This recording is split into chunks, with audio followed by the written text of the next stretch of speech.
Hello and welcome class. So last class में हमने कुछ प्रैक्टिस प्रॉब्लम किए थे रिफ्लेक्शन ऑफ लाइट से, मैग्निफिकेशन से, इन मिरर फॉर्मूले से। आज की क्लास में हम वहीं से ही कंटिन्यू करेंगे। हम आज की क्लास में भी क्वेश्चंस की प्रैक्टिस करेंगे एंड ये हमारा फर्स्ट क्वेश्चन है आज का। And the question is the image of moon is formed by concave mirror whose radius of curvature is 4.8 meter at a time when distance from the moon is 2.4 into 10 raised to the power 8 meter. If the diameter of image is 2.2 centimeter, the diameter of the moon is okay. तो ये हमारा question है। Last class में मैंने explain किया था कि जब भी आपको कोई क्वेश्चन मिले तो सबसे पहले जो भी चीज़ गिवन है हम वो लिखेंगे, उससे रिलेटेड फॉर्मूलाज लिखेंगे, अगर रे डायग्राम बनाना होगा तो रे डायग्राम बनाएंगे एंड देन क्वेश्चन को सॉल्व करेंगे। तो इस क्वेश्चन में हमें क्या क्या गिवन है? सबसे पहली चीज जो हमें गिवन है दैट इज मिरर कौन सा है? कॉनकेव मिरर है। रेडियस ऑफ कर्वेचर हमें दे रखा है 4.8 metre at a time when distance from the moon, distance हमें दे रखा है 2.4 into 10 raise to the power 8 metre. So हमें यू गिवन है।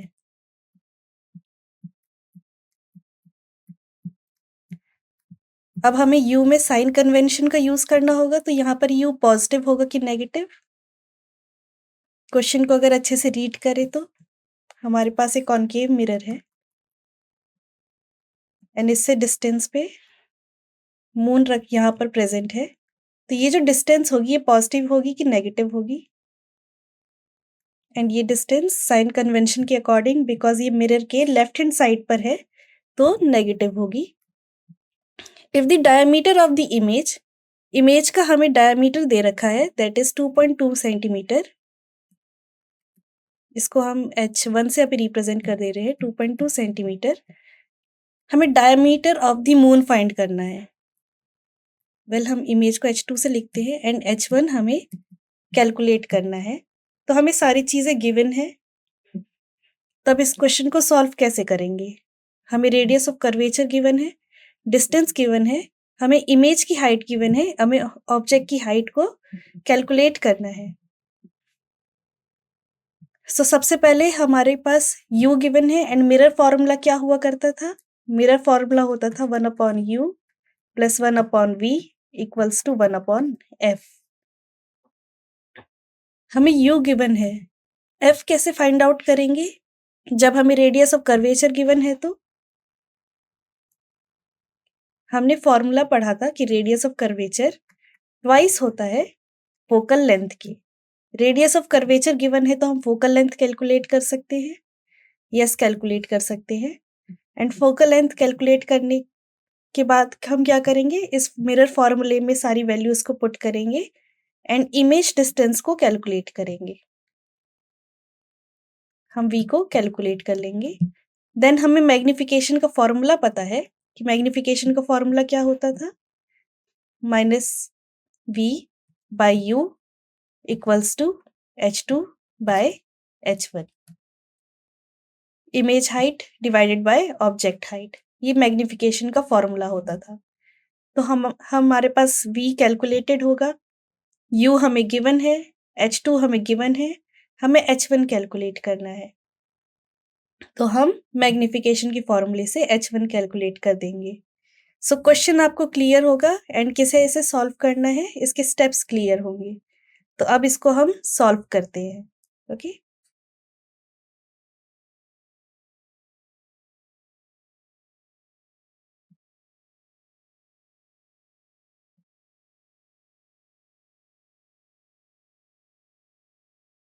तो सबसे पहला काम है फोकल लेंथ कैलकुलेट करना। तो r इक्वल है ट्वाइस एफ के। r की वैल्यू क्या है? 4.8 मीटर्स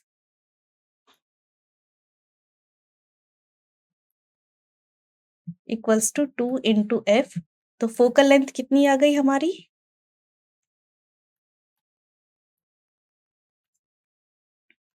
2.4 मीटर। ये हमारी फोकल लेंथ आ गई है। तो हमारे पास एफ आ गया है 2.4 मीटर। अब हमें क्या करना है, F एंड U की वैल्यू को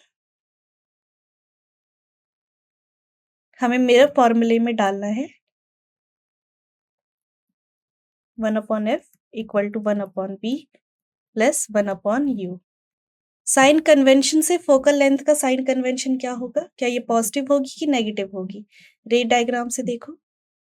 कॉनकेव मिरर का फोकल लेंथ क्या होता है, हमने ये डिस्कस किया था, पॉजिटिव होता है कि नेगेटिव होता है? कॉनकेव मिरर का फोकल लेंथ नेगेटिव होता है बिकॉज वो लेफ्ट हैंड साइड में होता है। तो अब सारी वैल्यूज को हम यहाँ पर पुट कर देते हैं।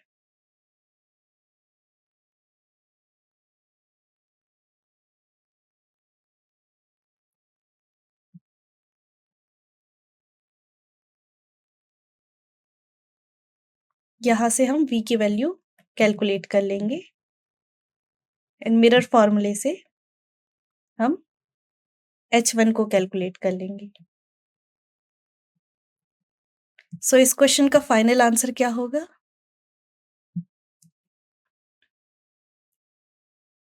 इस क्वेश्चन का फाइनल आंसर है 2.2 इंटू 10⁻⁶ मीटर। कैलकुलेशन आगे आप कंटिन्यू कर लेना। ओके, तो अब नेक्स्ट क्वेश्चन पे चलते हैं एंड नेक्स्ट क्वेश्चन है the focal length of a concave mirror is F। हमें फोकल लेंथ गिवन है कॉनकेव मिरर की F है and the distance of from the object to a principal focus is A। Okay, object से principal focus तक की distance A है। अगर रे डायग्राम हम इसका बनाए तो यहाँ पर हमारा मिरर रखा हुआ है जिसकी फोकल लेंथ क्या है, F है, ये डिस्टेंस F है। Okay, and the distance from the object, अगर यहाँ पर कोई ऑब्जेक्ट प्लेस है, to the principal focus, focus और ऑब्जेक्ट के बीच की जो डिस्टेंस है वो हमें A गिवन है। द मैग्नीट्यूड ऑफ मैग्निफिकेशन, हमें मैग्निफिकेशन का मैग्नीट्यूड चाहिए। तो उसके लिए हम कैसे सॉल्व करेंगे, ये रहे इस क्वेश्चन के ऑप्शन। इसको कैसे प्रोसीड करेंगे? सबसे पहले तो हमें मैग्निफिकेशन का फॉर्मूला पता होना चाहिए। वो क्या होता है, -V/U। यहाँ पर इमेज डिस्टेंस क्या होगी अगर देखा जाए,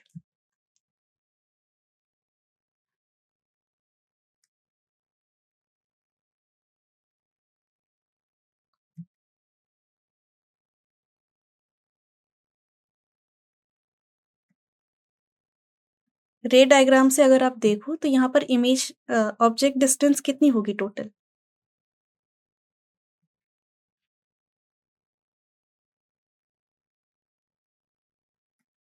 F+A, क्योंकि इतनी डिस्टेंस F है और फोकल लेंथ और इमेज ऑब्जेक्ट के बीच की डिस्टेंस A है, तो U हमारा F+A होगा। फोकल लेंथ हमारी F ही है तो हम V कैलकुलेट कर सकते हैं मिरर फॉर्मूले से।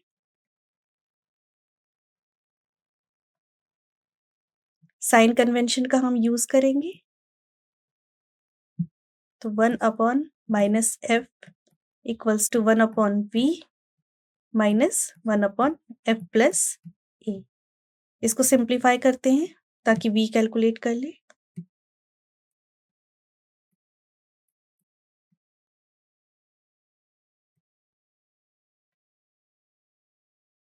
इसको हमने सिंप्लीफाई किया तो V की वैल्यू क्या आ रही है,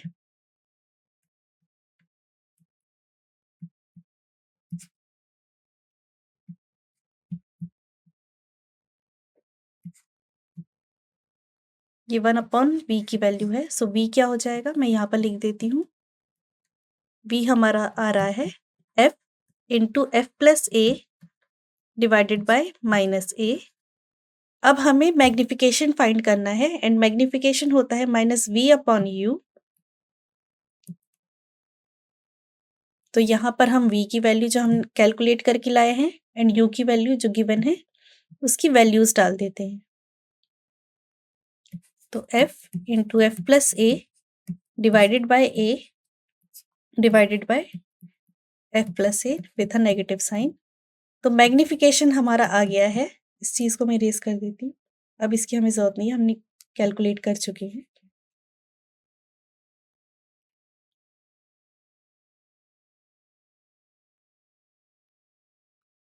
मैग्निफिकेशन हमारा आ गया है, इसको सिंप्लीफाई करके -f/a। ओके, बट क्वेश्चन में पूछा गया है मैग्नीट्यूड ऑफ मैग्निफिकेशन, तो हमें साइन को कंसीडर नहीं करना है, बिकॉज हमें क्या लेना है, खाली मैग्नीट्यूड लेना है। तो मैग्नीट्यूड क्या हो गया, f/a। तो इसका करेक्ट आंसर है बी ऑप्शन। ओके, तो क्वेश्चन बहुत सिंपल था, बस हमें ये सोचना था कि इमेज ऑब्जेक्ट डिस्टेंस क्या होगी, एंड देन मैग्निफिकेशन के लिए हमें पता था फॉर्मूला कि -v/u होता है, तो हमें v कैलकुलेट करना था सिंपली, एंड हमने सिंप्लीफाई करके इसका करेक्ट आंसर निकाल दिया है f/a। ओके, तो अब हम नेक्स्ट क्वेश्चन पे चलते हैं। ये इसका करेक्ट ऑप्शन है आंसर। नेक्स्ट क्वेश्चन है, the magnification of an object placed 10 centimetre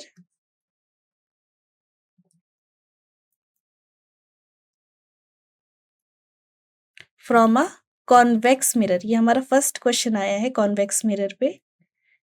of radius of curvature 20 centimetre will be. Okay, हमें रेडियस ऑफ कर्वेचर गिवन है 20 centimetre. Magnification of an object is placed at, object distance हमें दे रखी है 10 centimetre, और हमें find क्या करना है, मैग्निफिकेशन फाइंड करना है। तो सबसे पहले मैग्निफिकेशन का फॉर्मूला क्या होता है, -v/u। u हमें गिवन है, v हमें फाइंड आउट करना है, जिसके लिए हमें r गिवन है। r 20 सेंटीमीटर है, तो f कितना हो जाएगा, r इक्वल होता है 2f के, which is equal to 20 centimetre. So f will be 10 centimetre. Okay, अब हमें फोकस पता चल गया, ऑब्जेक्ट डिस्टेंस हमें पता है, तो हम इमेज डिस्टेंस कैलकुलेट कर देते हैं। बट पहले हम रे डायग्राम बनाएंगे इसका, ताकि हमें साइन कन्वेंशन के बारे में पता चलता रहे। ओके, फोकस है 10 सेंटीमीटर पे,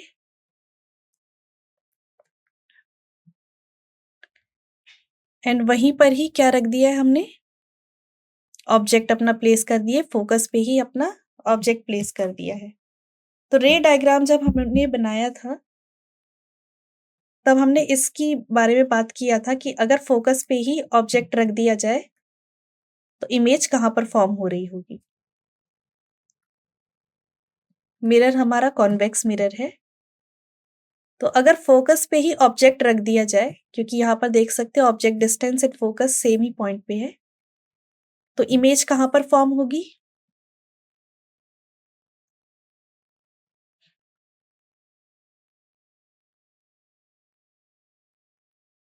इमेज इन्फिनिटी पे फॉर्म होगी।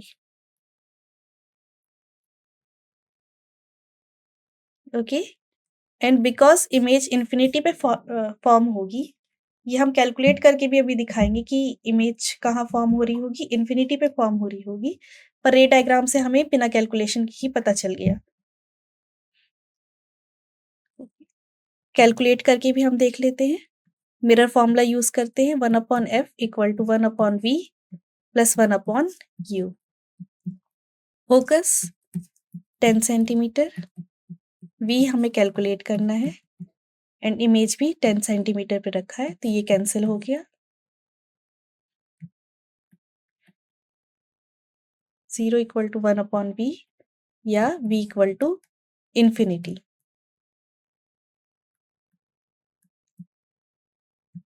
इमेज इन्फिनिटी पे फॉर्म हो रही है, तो इमेज का साइज क्या होगा, हाईली मैग्निफाइड।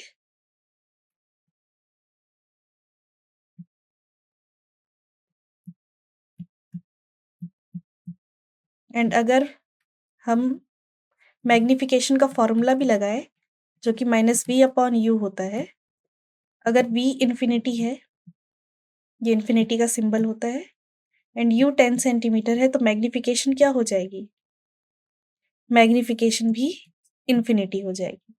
तो इसका करेक्ट आंसर है इन्फिनिटी। और ये चीज़ हमने प्रिडिक्ट पहले ही कर लिया था बिना इस कैलकुलेशन के, सिर्फ रे डायग्राम को देखते हुए। तो हर क्वेश्चन में रे डायग्राम बनाना बहुत इंपॉर्टेंट होता है। हमने ये लास्ट क्लास में भी डिस्कस किया था। तो इस क्वेश्चन का करेक्ट आंसर है इन्फिनिटी। ओके, अब हम आगे चलते हैं। नेक्स्ट क्वेश्चन है, the image formed by a concave mirror is observed to be virtual, erect and larger than the object. The position of the object should be. Question कह रहा है कि the image formed by concave mirror, हमारे पास कौन सा mirror है? Concave mirror है। सो हम इसको ड्रॉ कर लेते हैं। तो कॉन्केव मिरर में जो हमें इमेज मिलती है वो वर्चुअल है, इरेक्ट है एंड लार्जर देन ऑब्जेक्ट है। ओके, इसका मतलब क्या? मैग्नीफाइड है। तो हमने इनके रे डायग्राम की प्रैक्टिस करी थी। कॉन्केव मिरर में कौन सी पोजीशन पे इमेज जो मिलती है हमें वर्चुअल, इरेक्ट एंड मैग्नीफाइड मिलती है। ऑब्जेक्ट को मैं कहाँ प्लेस करूँ कि हमें ये सारी प्रॉपर्टीज मिलेगी इमेज की? ऑप्शंस है between focus and the centre of curvature. Focus और सेंटर ऑफ कर्वेचर के बीच में अगर मैं ऑब्जेक्ट रखूँ तो हमें इमेज ऐसी मिलेगी, या फिर सेंटर ऑफ कर्वेचर पे ऑब्जेक्ट प्लेस करूँ तो हमें image virtual, erect and magnified मिलेगी। Beyond the centre of curvature और between the poles of the mirror and the focus. तो सॉल्व करते हैं। वेल, आपको आंसर याद आ चुका होगा, बट हर एक पॉइंट पे ऑब्जेक्ट अपना हम रख के करते हैं ताकि हमें प्रैक्टिस हो जाए। तो between focus and centre of curvature, focus and centre of curvature के बीच में हम जब भी ऑब्जेक्ट रखेंगे तो क्या होगा? दो रेज हम हमेशा ड्रॉ करते हैं। पहली रे क्या होगी?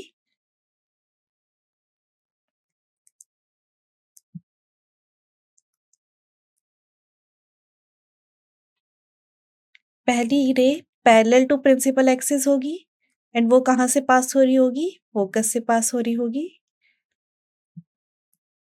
दूसरी रे फोकस से पास होगी एंड पैरेलल हो जाएगी एंड जो इमेज मिलेगी वो हमें बियॉन्ड सी मिलेगी। एंड इमेज रियल है, इन्वर्टेड है एंड मैग्नीफाइड तो है ही। ओके, तो ये सारी property between C and F नहीं शो हो रही है। तो हम नेक्स्ट पॉइंट पे आ जाते हैं अपने नेक्स्ट ऑप्शन में। ऑप्शन ए हमारा ये पता चल गया कि रॉन्ग है।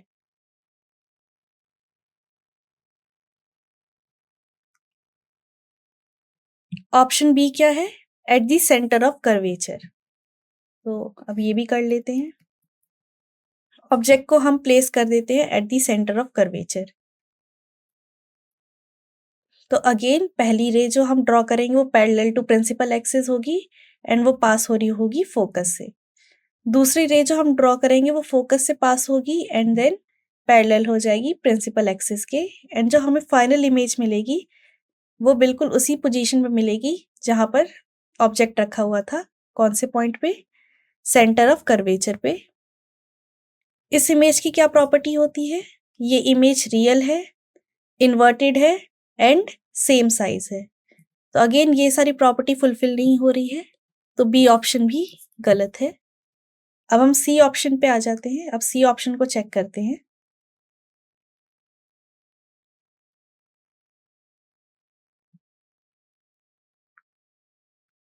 सी ऑप्शन है हमारा beyond the centre of curvature. Beyond the centre of curvature पे अब हम अपना ऑब्जेक्ट रख देते हैं। ये हमारा एफ है, ये हमारा सी है और ये हमारा ऑब्जेक्ट है। अब यहाँ पर इमेज कैसी बनेगी? तो हम पहली लाइन जो बनाएंगे वो होगी parallel to principal axis and वो फोकस से पास होगी।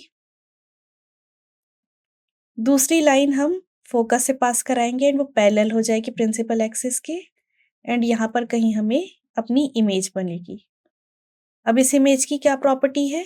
इस इमेज की प्रॉपर्टी है कि ये रियल है बिकॉज लाइन एक्चुअल में इंटरसेक्ट कर रही है, इन्वर्टेड है एंड डिमिनिश्ड है। तो सी ऑप्शन भी इन सारे पॉइंट्स को सेटिस्फाई नहीं कर रहा है। तो अब हम अपना डी ऑप्शन चेक करते हैं and D option is object को प्लेस किया जाए between pole and focus.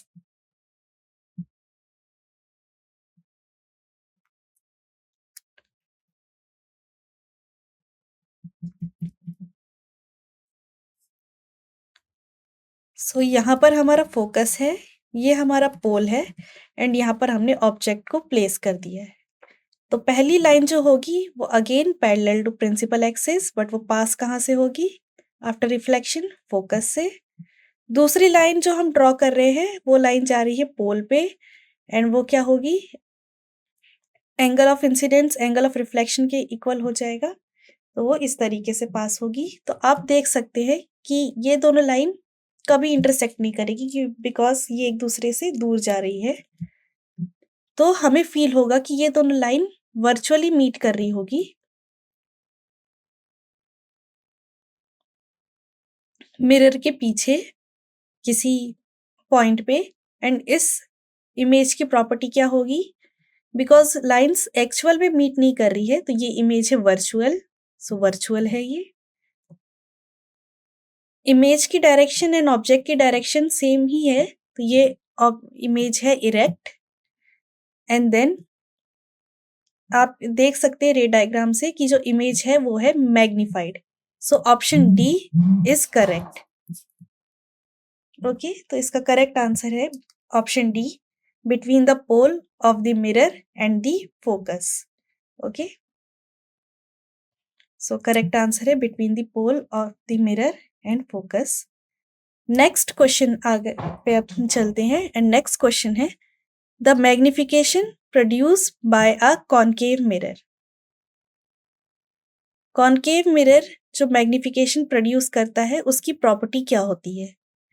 Is always more than one, is always less than one, is always equal to one and D option है may be less than और greater than one. जो magnification produce कर रहा है concave mirror उसकी property क्या होगी? Magnification ये कि कंपैरिजन कर रहे हैं हम object size and image size के बीच में।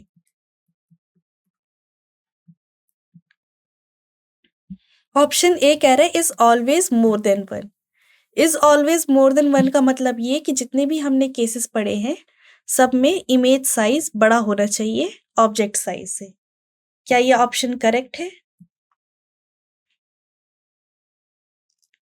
नहीं, ये ऑप्शन करेक्ट नहीं है। जैसे कि अगर हम इस केस की बात करें बियॉन्ड सी, तो इसका रे डायग्राम कुछ ऐसा होता है।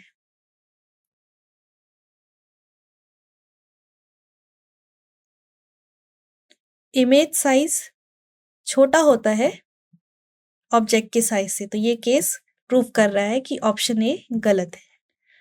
Option B is always less than one, इसका मतलब ये कि इमेज साइज हमेशा छोटा होना चाहिए ऑब्जेक्ट साइज से। क्या ये ऑप्शन करेक्ट है? ये ऑप्शन भी करेक्ट नहीं है। अगर इस केस की बात करें हम जहां पर ऑब्जेक्ट को रखा गया है between C and F, centre of curvature and focus के बीच में, अगर हम ऑब्जेक्ट को प्लेस करें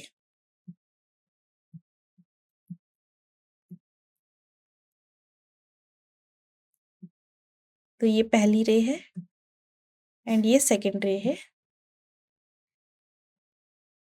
इमेज साइज ग्रेटर होगी ऑब्जेक्ट के साइज से, सो ऑप्शन बी भी गलत है। Is always equal to one, equal तो नहीं हो सकता। इक्वल सिर्फ एक ही केस में होता है जब ऑब्जेक्ट को सेंटर ऑफ कर्वेचर पे रखा जाए, तो ये ऑप्शन भी करेक्ट नहीं है। तो इसका मतलब करेक्ट ऑप्शन क्या है? मे बी लेस देन और ग्रेटर देन वन। कुछ भी हो सकता है, लेस भी हो सकता है, ग्रेटर भी हो सकता है, डिपेंड करता है कि हम अपने ऑब्जेक्ट को कहाँ प्लेस कर रहे हैं। Okay, so correct option is may be less or greater than 1. ये इसका करेक्ट ऑप्शन है. नेक्स्ट क्वेश्चन इज ओके, अब हम अपने अगले क्वेश्चन पे चलते हैं. Choose the correct relation between u, v and r. हमें करेक्ट रिलेशन बनाता है यू, वी और आर के बीच में, जहां पर यू क्या होता है, ऑब्जेक्ट डिस्टेंस, वी क्या होता है, इमेज डिस्टेंस, एंड आर क्या होता है, radius of curvature. So r का क्या फॉर्मूला होता है, रेडियस ऑफ कर्वेचर इक्वल होता है 2 time f. U, v and f के बीच में क्या रिलेशन होता है, 1/f equals to 1/u plus 1/v, mirror formula. तो लेकिन हमें रिलेशन चाहिए यू, वी और आर के बीच में. तो क्या मैं एफ को लिख सकती हूँ r/2. सो एफ को मैं लिख दिया r/2. तो यहाँ पर एफ को प्लेस कर देते हैं. तो ये क्या हो जाएगा, 2/r.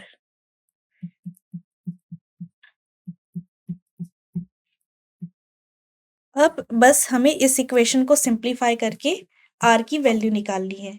तो इनमें से कौन सा ऑप्शन करेक्ट है आपके अकॉर्डिंग.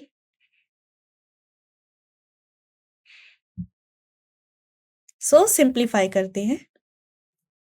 2/r, इसको सॉल्व कर देते हैं राइट हैंड साइड पार्ट को. सिंप्लीफाई करेंगे तो u plus V divided by U V आ जाएगा. रेसिप्रोकल ले लेते हैं, r/2 equals to U V divided by U plus V, and 2 को राइट हैंड साइड भेज देते हैं. So r equals to 2uv divided by u plus v. तो करेक्ट ऑप्शन इसका क्या हुआ, करेक्ट ऑप्शन है A option, r equals to 2uv divided by u plus v. So आज की क्लास में हमने कुछ क्वेश्चंस की प्रैक्टिस करी related to mirror formula and concave and convex mirror के रे डायग्राम एंड मैग्निफिकेशन का यूज करके. आगे हम इसी चैप्टर को कंटिन्यू करते हैं एंड रिफ्रैक्शन के बारे में पढ़ते हैं. सो आई होप आपको आज की क्लास पसंद आई हो एंड समझ में आई हो. Thank you so much.